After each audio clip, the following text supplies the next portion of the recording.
আগামী বছরের এপ্রিল মাসে ত্রয়োদশ জাতীয় সংসদ নির্বাচন হওয়ার সম্ভাবনা রয়েছে, যদিও বিএনপি সহ কয়েকটি রাজনৈতিক দল ডিসেম্বরের মধ্যেই নির্বাচন চায়।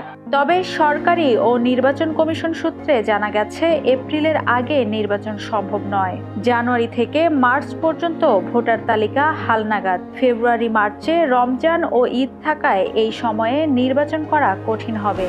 সরকার সংশ্লিষ্টরা বলছেন এপ্রিলেই নির্বাচন আয়োজন সবচেয়ে সুবিধাজনক সময় হতে পারে। জুন পর্যন্ত সময়সীমা থাকলেও জুনে গরম ও বৃষ্টির কারণে নির্বাচন আয়োজনে ঝুঁকি রয়েছে। তাই এপ্রিলেই ভোট আয়োজনের চিন্তা করছে নির্বাচন কমিশন।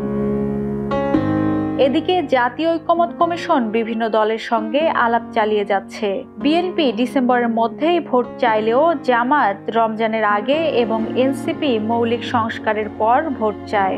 তবে নির্বাচন নিয়ে সরকারের পক্ষ থেকে এখনো স্পষ্ট রোডম্যাপ না আসায় বিএনপি হতাশা প্রকাশ করেছে। আগামী জুন-জুলাইয়ের মধ্যেই নির্বাচনের রোডম্যাপ প্রকাশ হবে বলে জানা গেছে। ততদিনে রাজনৈতিক দল নিবন্ধন, আসন পুনর্বিন্যাস সহ নানা প্রস্তুতি সম্পূর্ণ করার পরিকল্পনা আছে কমিশনের।